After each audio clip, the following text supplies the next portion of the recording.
How you doing? My name is Antonio. My page on YouTube is Unapologetically Black with the Facts. I ask that you look it up. Subscribe to the page so we can get this message out.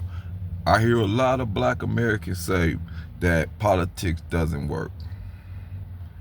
And what I want to say to black people is what we have to understand is that we cannot opt out of politics because our lives are governed by the rules and laws and policies passed through politics. That's first.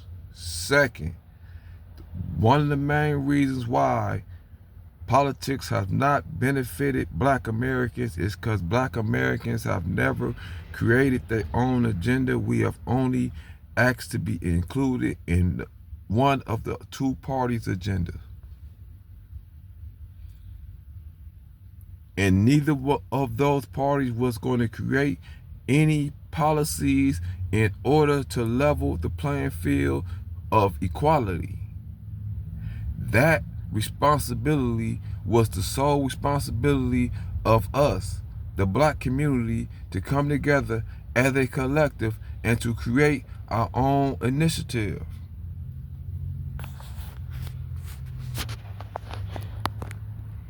And it is time for us to stop holding other people accountable for what we failed to do as a collective. Not saying that they have not worked tirelessly in order to continue to keep black Americans at a economic, social, and political disadvantage. That is not what I am saying. What I am saying is we have to take accountability for the reasons why we have not benefited from politics is because we have not came together as a collective, created our own agenda and enforced our own agenda and voted according to that agenda.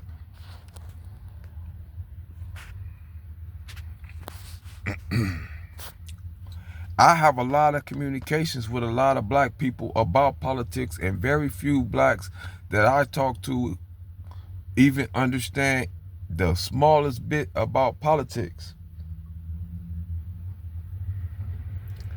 Them taking civics out of the school was the beginning of the fall of our democracy because we don't understand the very basics of how policies are passed in America. So it's so easy to be manipulated and misled. You hear policy saying Kamala Harris is giving immigrants $50,000 to come to America, Haitians and things of that nature. You have to understand that the purse strings of America is controlled by Congress, so you will have to show me where is that Congress bill at. If it wasn't passed through Congress, then you would have to explain to me what is the executive order. But because we don't have our own political education and our own political agenda, we are so easily manipulated in various directions to make it to the point where politics have not benefited us as a people collectively.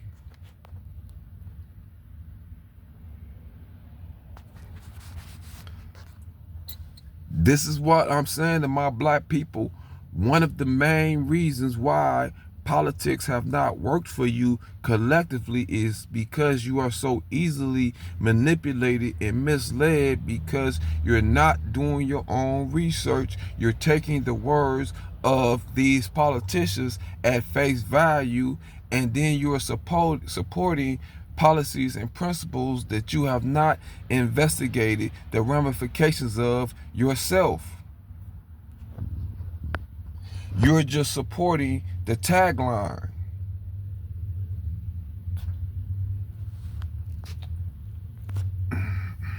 And I have some examples to give you to verify what I am saying. For instance,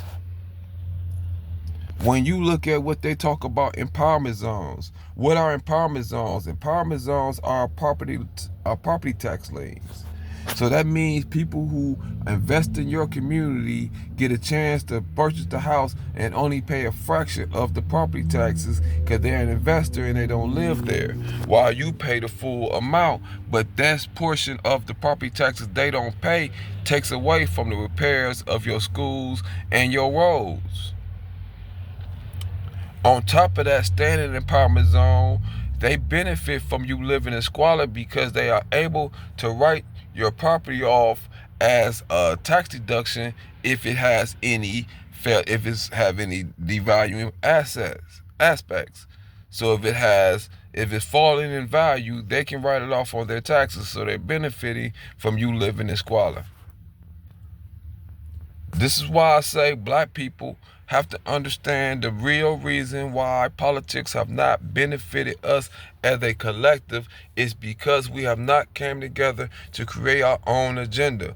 Our politics need to change. Our politics must be stockholders and stakeholders in our community. We are in a capitalist society with no assets.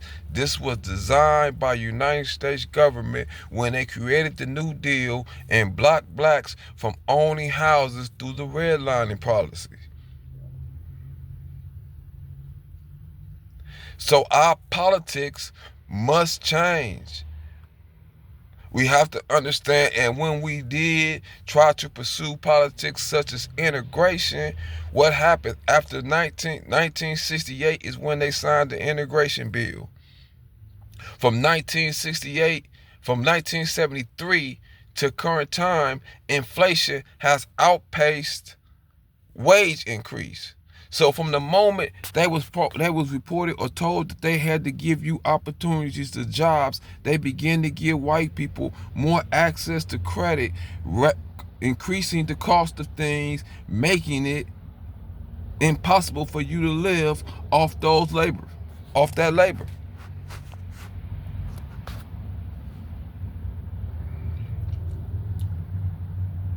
This is why when you're dealing with inflation, what the Federal Reserves do is they raise interest rates. Because raising interest rates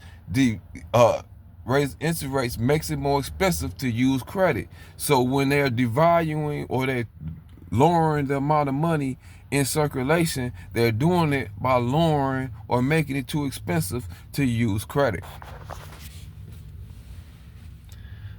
So you have to understand the difference in who is living off of from credit limit to credit limit and who is living check to check.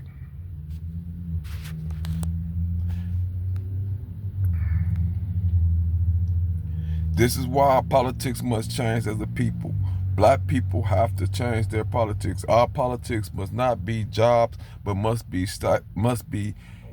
equal access to resources so that we can be stockholders and stakeholders in our own community and become producers again. This is why they created the dollar to devalue our productivity. You have to understand that black Americans had thriving black communities throughout the South during Reconstruction period.